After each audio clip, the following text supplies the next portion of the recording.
오늘 주시는 하나님의 말씀은 하박국 3장 16절에서 19절입니다. 내가 들었으므로 내 창자가 흔들렸고 그 목소리로 말미암아 내 입술이 떨렸도다. 무리가 우리를 치러 올라오는 환난 날을 내가 기다림으로 썩이는 것이 내 뼈에 들어왔으며 내 몸은 내 처소에서 떨리는도다. 비록 무화과 나무가 무성하지 못하며 포도나무에 열매가 없으며 감람나무에 소출이 없으며 밭에 먹을 것이 없으며 우리의 양이 없으며 외양간에 소가 없을지라도 나는 여호와로 말미암아 즐거워하며 나의 구원의 하나님으로 말미암아 기뻐하리로다. 주 여호와는 나의 힘이시라.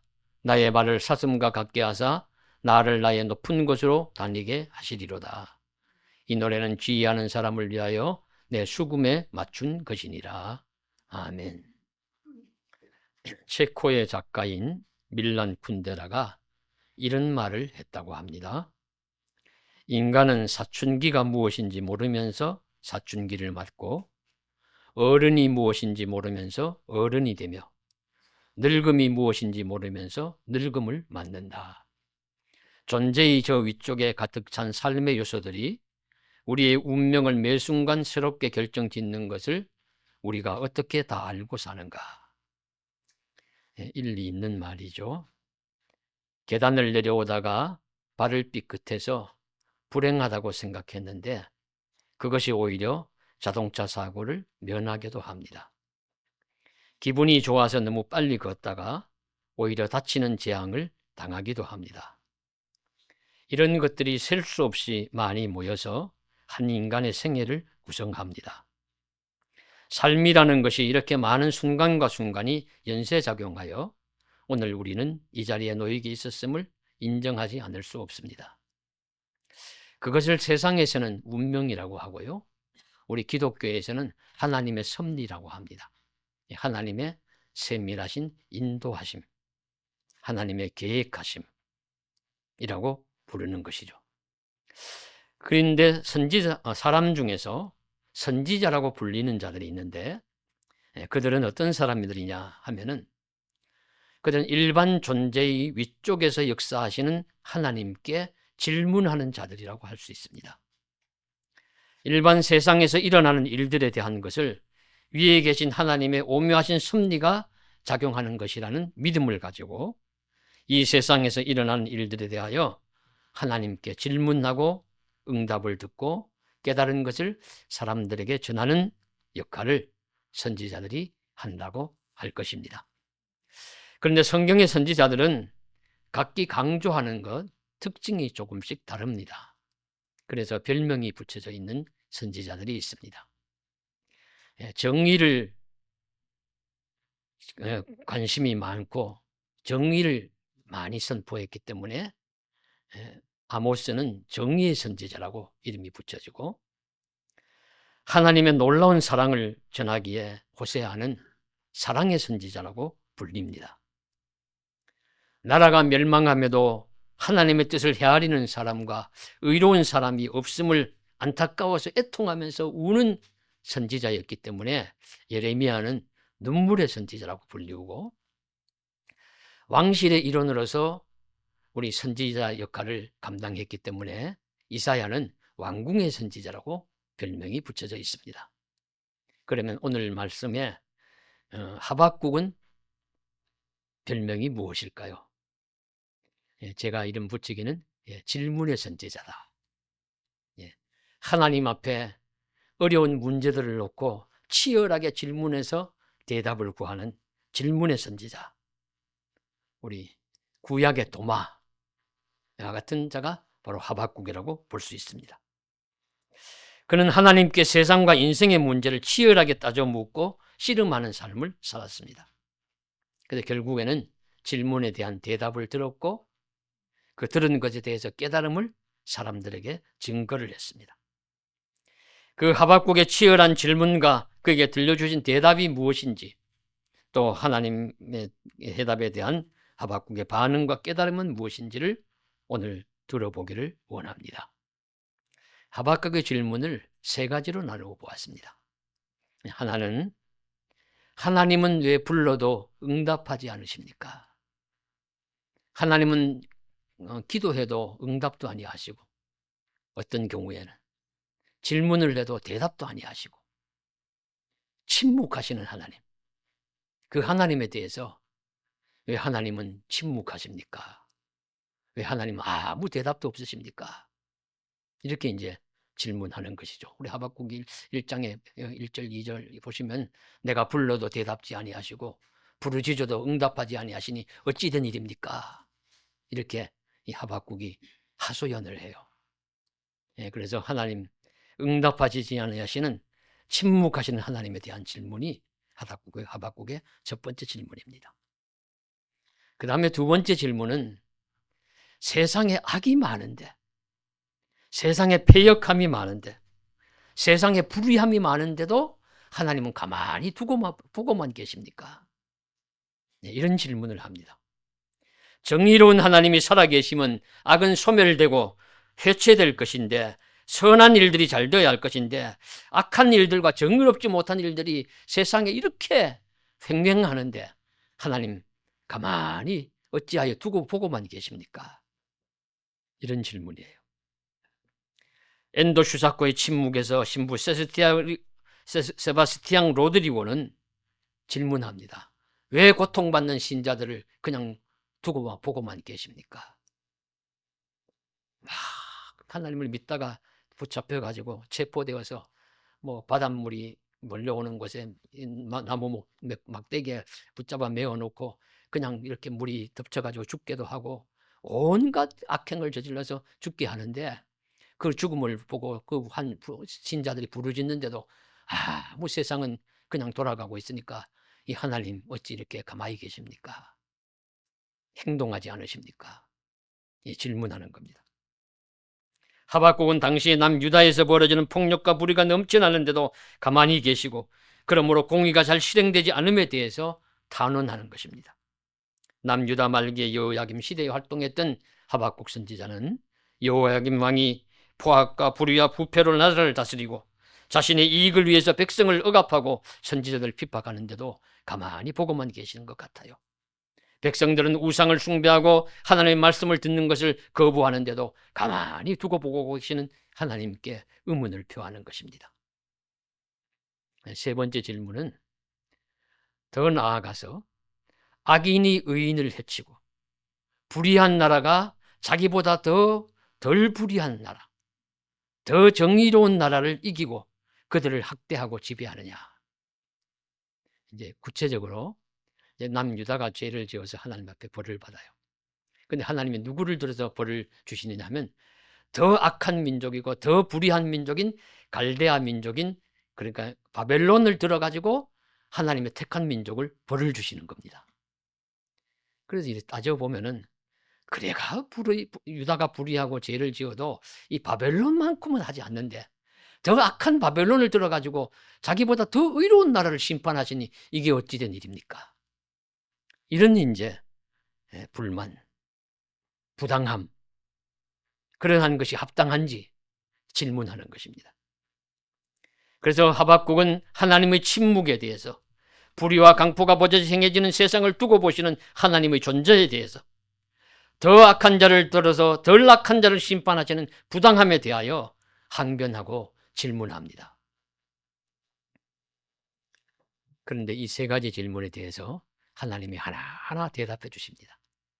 첫 번째 질문의 대답이요. 왜 하나님은 침묵하시느냐? 나는 침묵하는 게 아니다.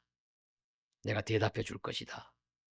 무엇을 어떻게 말씀하실는지 너는 성루에 서고 파수하는 곳에 서서 기다려라.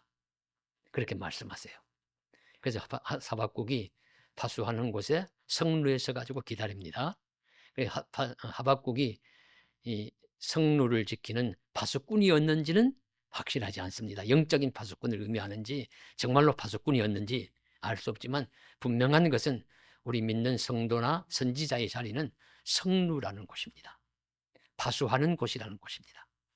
왜냐하면은 우리 드라마나 영화 같은 곳에 보잖아요. 옛날 성이 있으면 성 높은 곳에 성루에 그 파수꾼들이 보초를 서고 있습니다. 그들은 전방을 바라보면서 밖에 무슨 일이 일어나는지를 봅니다. 그래서 먼저 봐요. 그리고 높은 곳에 있기 때문에 멀리까지 봅니다. 선지자의 역할이, 성도의 역할이 그러다는 것입니다. 선지자는 성루에 있어야 합니다. 우리의 성루는 어디일까요? 우리의 성루는 기도하는 자리입니다. 우리의 성루는 예배하는 자리입니다. 우리의 성루는 우리가 하나님의 이름으로 일하는 일터이기도 합니다.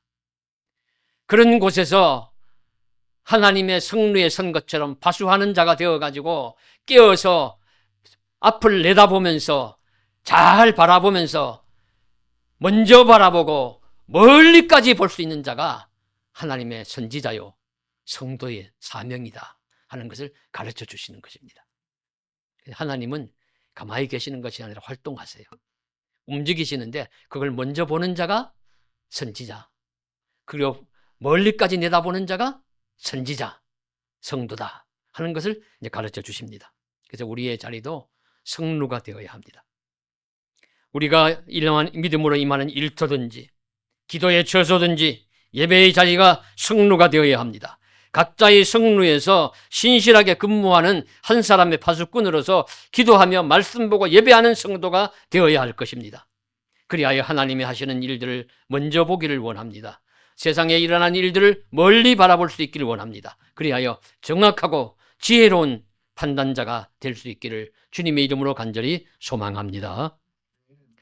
두 번째로는 하나님의 대답은 강포가 행해지고 악이 득세하는데도 보고만 계시냐. 하나님은 염려하지 말라는 겁니다. 그런 거 걱정하지 말고 붙들어야 될 말씀이 있습니다. 내가 가르쳐 줄 테니까 잘 봐라. 그것이 이제 무엇이냐면 의인은 믿음으로 말미암아 살 것이다. 이런저런 질문보다도 의인은 믿음으로 말미암아 사는 자다 가르쳐 주십니다. 오직 의인은 믿음으로 살리라. 이 진리를 깨닫게 해준 자가 바로 하박국입니다. 치열한 질문을 통해서 들은 응답이었고 이 말씀을 우리 바울 사도가 붙들었어요. 신앙의 갈등과 여러 가지 어려운 내용들을 가만히 생각하다 보니까 구원의 진리가 도리가 어디에 있느냐. 다른 것에 있는 것이 아니라 오직 의인은 믿음으로 말미암아 살 것이다. 믿음으로 말미암아 의인은 살리라. 이 말씀 붙들고 이 바울 신학이 정립이 되었고 종교개혁자 마틴 루터도 천여 년 내려오면서 부패되어지고 타락한 로마 가톨릭 종교의 그 가톨릭 신앙의 그 부패한 모습에 대해서 오직 의인은 믿음으로 말미암아 살 것이라고 외치면서 개혁자의 불길을 들었던 것입니다. 이렇게 이 하나님의 귀한 말씀이 이 치열한 고심 속에서 나온 하나님의 응답이었습니다. 오직 의인은 믿음으로 말미암아 살 것이다. 세상에 악이 행행한다고 불의가 행행한다고 너무 걱정하지 말아라. 의인은 믿음으로 말미암아 살면 된다. 그렇게 분명하게 말씀해 주시고 있습니다. 그리고 세 번째로는 악한 자가 자기보다 더 의로운 자를 삼키는 것을 가만히 두고 보고 계시는가에 대한 하나님의 응답은 그렇지 않다. 내가 여전히 엄연히 세상을 심판하고 있다 하고 가르쳐 주십니다. 그래서 하나님은 많은 말씀들을 해주세요. 그래서 세상을 그냥 두고 보고 계시지 않는다는 것이죠. 이웃을 괴롭히고 노작기는 자를 하나님은 그냥 두고 보고만 계시지 않을 것입니다. 피로 성읍을 건설하며 불의로 성읍을 건축하는 자에게 화 있을진저 경고하십니다. 주께서 노를 바라사 땅을 두르셨으며 분을 내서 여러 나라를 밟으셨습니다. 그것은 주의 백성을 구원하시려고 악인의 집에 머리를 치시며 그 기초를 바닥까지 드러내셨나이다. 이런 말씀들이 우리 하박국서에 기록이 되어 있습니다. 가만히 계시는 하나님이 아니라 행동하시고 심판하시며 징계하시는 하나님이라심을 응답하십니다. 그러니 악인이 계속해서 잘 살 것이라는 걱정은 붙들어 매라. 너무 염려하지 말아라. 그렇게 말씀하세요. 그래서 우리도 때때로 너무 악한 사람이 잘 사는 걸 보면 좀 배가 아프죠. 그래가지고 하나님, 저 악인이 계속해서 영원히 잘 살 것입니까? 배가 아파서 어떡합니까? 이러면은 하나님이 너무 염려하지 말아라 그러시는 거예요. 걱정, 염려, 근심 붙들어 매라. 지난 중국의 전승절 날에 우리 시진핑과 푸틴이 은밀하게 대화하는 것이 발각이 된 것이 있습니다. 중계가 된 내용이 하나 있죠. 둘이 이야기하면서 장기 이식하면 150세까지 산대라는 얘기였어요. 그러니까 시대의 독재자들이 불로장생을 꿈꾸느냐, 이렇게 이제 기사화가 되었습니다. 일반 백성들이 우려하는 거예요. 아이고, 저런 독재자들이 150살까지 살면 어떡하지? 염려하지 말 것은 하나님은 심판자로 지금도 엄연하게 살아계시니 그냥 두고 보고만 계시지 않을 것이다. 하나님이 들려주시는 대답을 기억하면서 염려하지 말아도 될 것입니다. 이런 하박국의 하나님의 대답을 들은 하박국의 응답은, 깨달음은 오늘 함께 읽은 말씀입니다. 먼저 하나님은 내가 들었으므로 놀랐다. 그렇게 하박국이 고백을 합니다. 그냥 놀란 것이 아니라 엄청나게 놀라죠.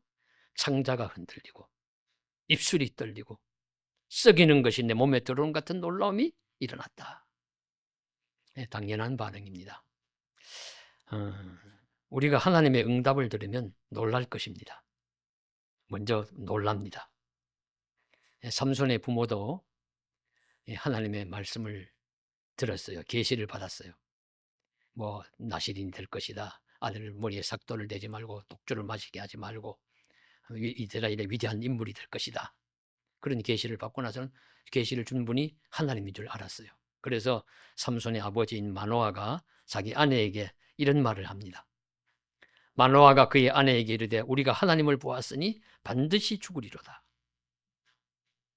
물론 그들이 죽지는 않았지만 그 정도로 하나님의 임재와 계시를 받으면 인간은 크게 놀랄 수밖에 없다는 사실을 가르쳐 주시고 있고요.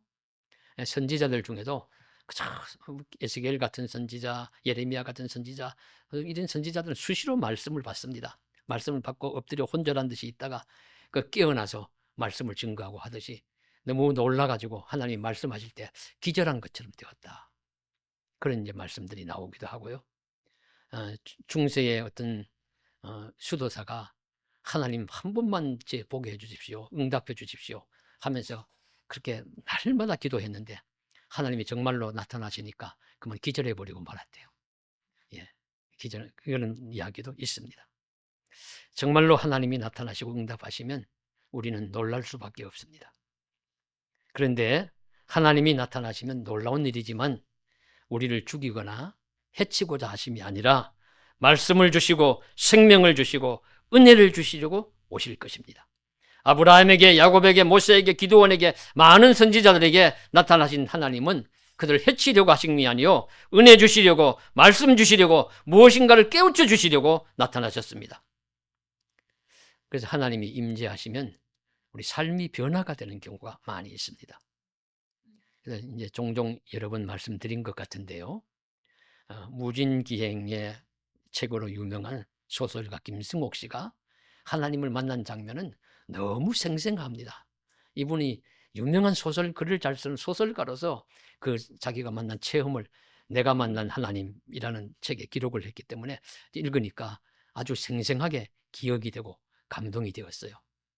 그래서 그는 언제, 어디서, 어떻게 정확하게 이야기합니다. 그가 언제냐면 1981년 4월 26일 주일 밤이었다.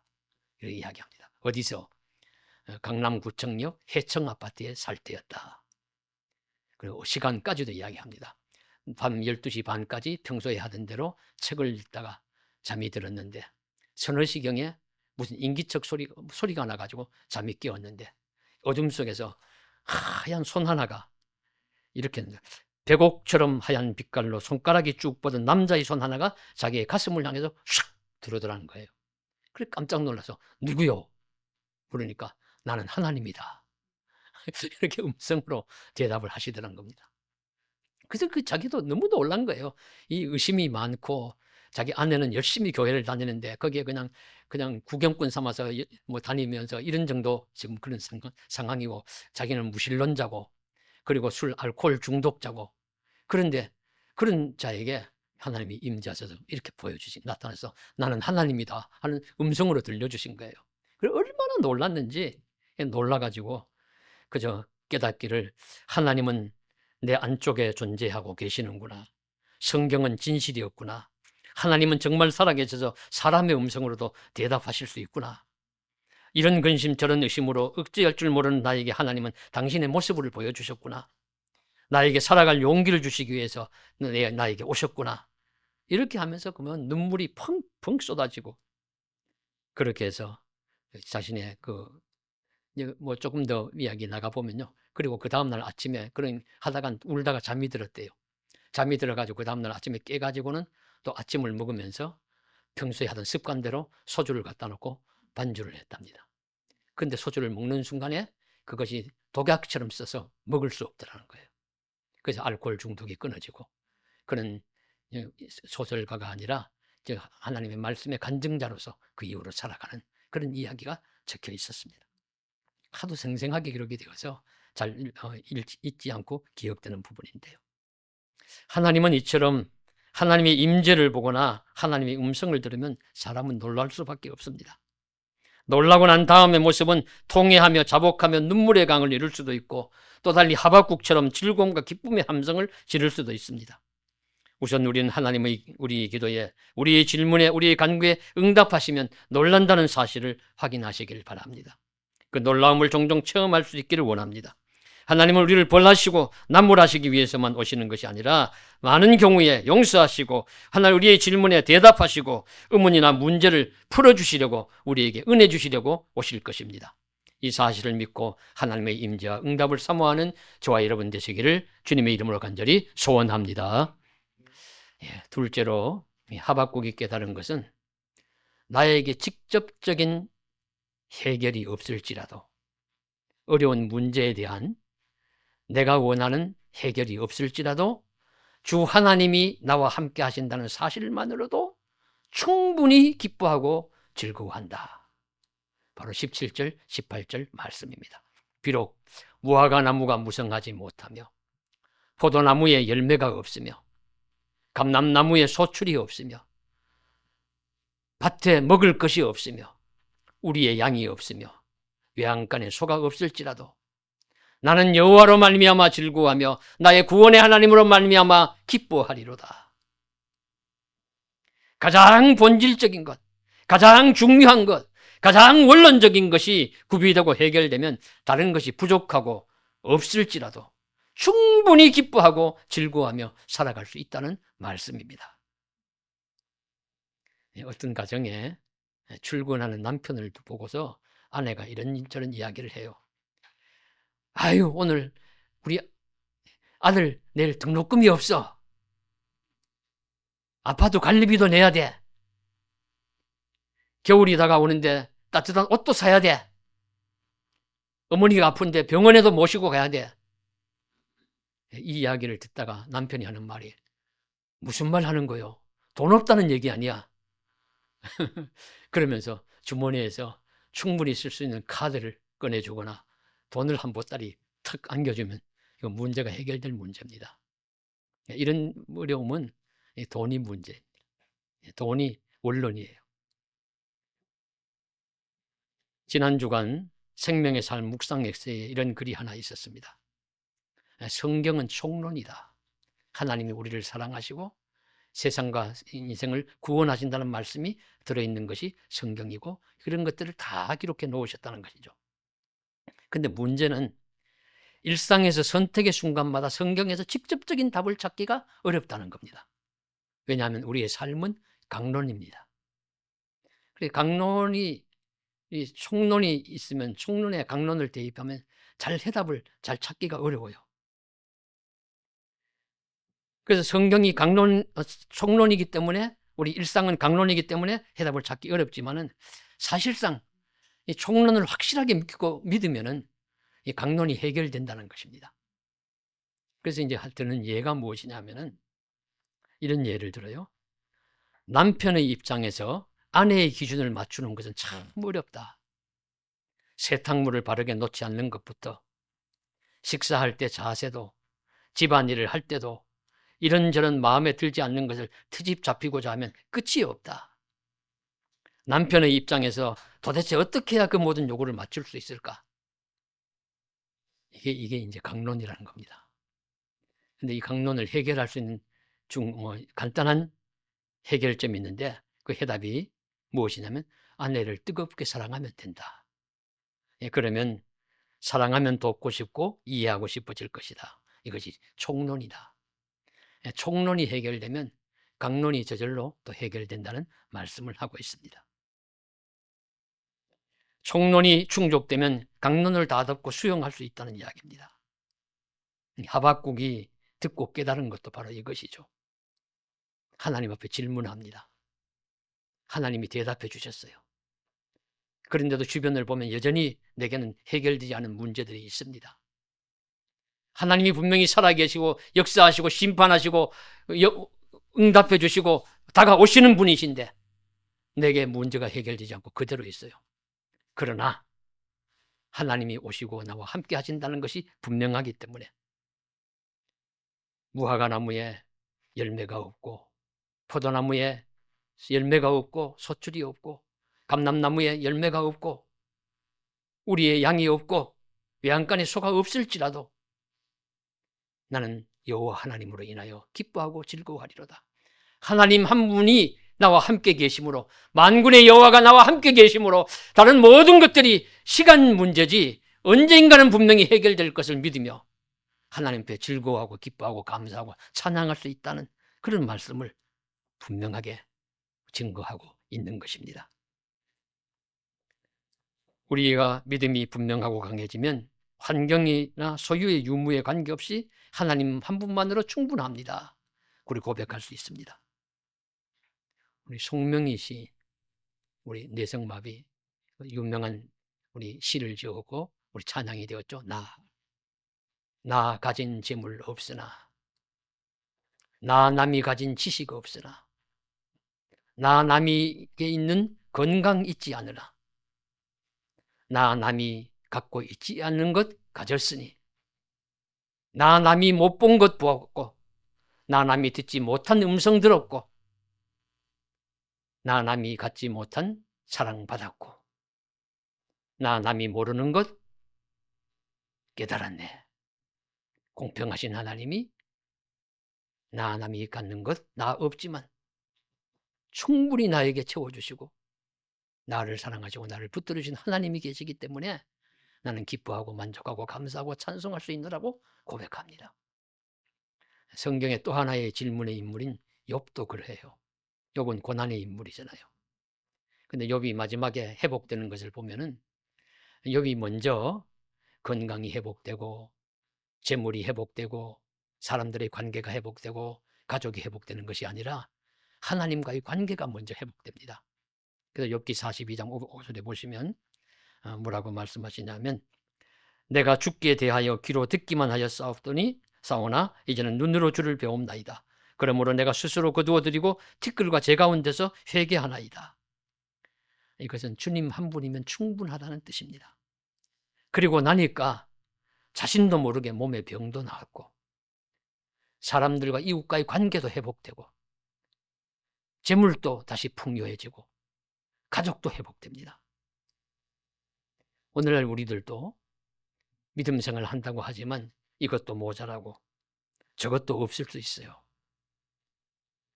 간절히 부르짖음에도 하나님이 분명히 응답해 주셨음에도 여전히 내게 부족한 것, 모자라는 것, 없는 것, 투성이일 수도 있습니다. 세상은 원래 그런 곳입니다. 누구나 다 이런 물질적 소유가 만족시키지 않습니다. 그러나 중요한 것은 하나님이 내 안에 계시는가? 하나님의 응답을 들었는가? 하나님의 의로운 심판을 확신하는가? 그렇다면 다른 여러 가지가 부족할지라도 우리도 기뻐하며 감사할 수 있을 것입니다. 가장 소중한 것을 지닌 사람에게 가장 큰 은혜를 받은 자기에게 충분히 하나님이 주신 은혜를 누릴 수가 있습니다.